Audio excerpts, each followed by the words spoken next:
Rồi mới cắt qua đây, cắt khoảng nửa tông đất bên đây rồi, đất bị chết rồi, hư hỏng rồi.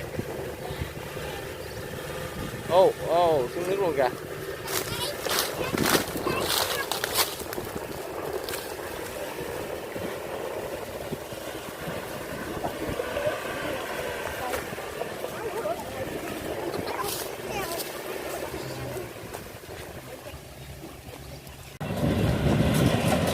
Nó này đi chết hay còn mấy lỗ.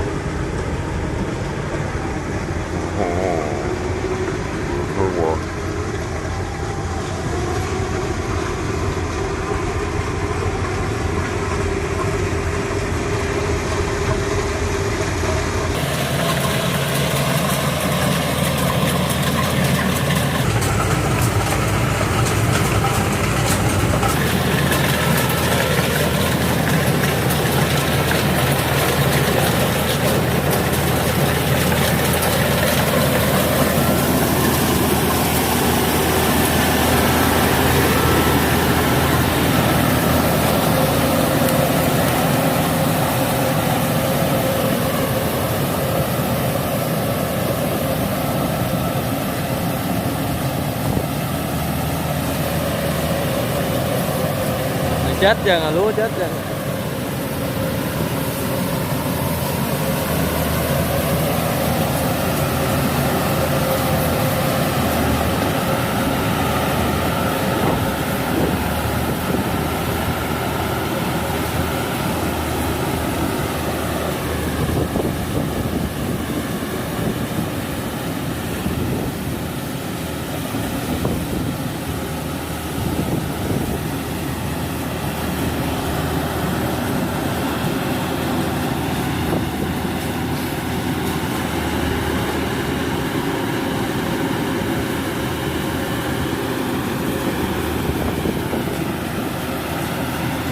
Hư hỏng là chuột cắn từ lươn.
95 hai bạn.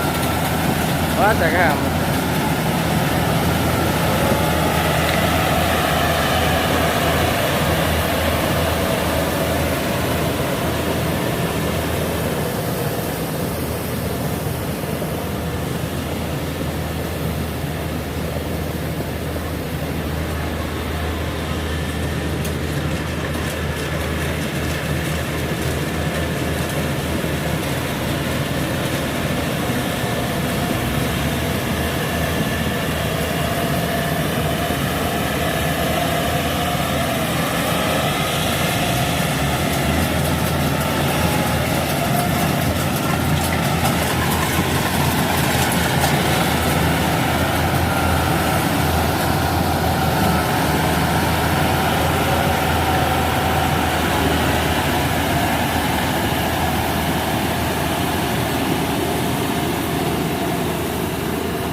Thêm cái nữa đi, nó xả bồn ra.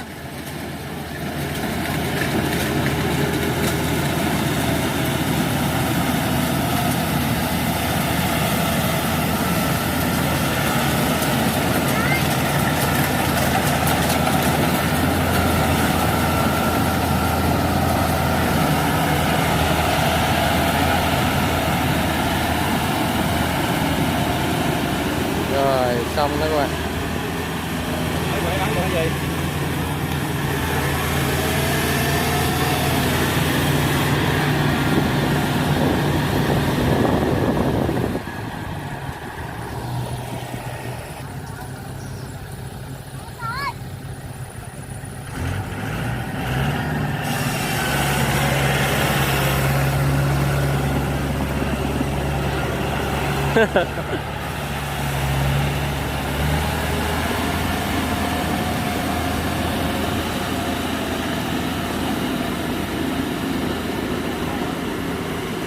Bao gách mẹ rồi. Lấy bao này đẳng đi.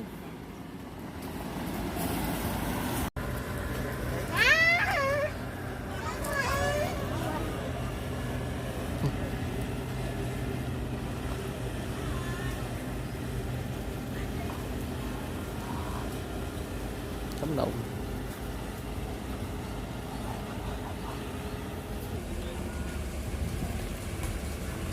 Nó còn vô rồi.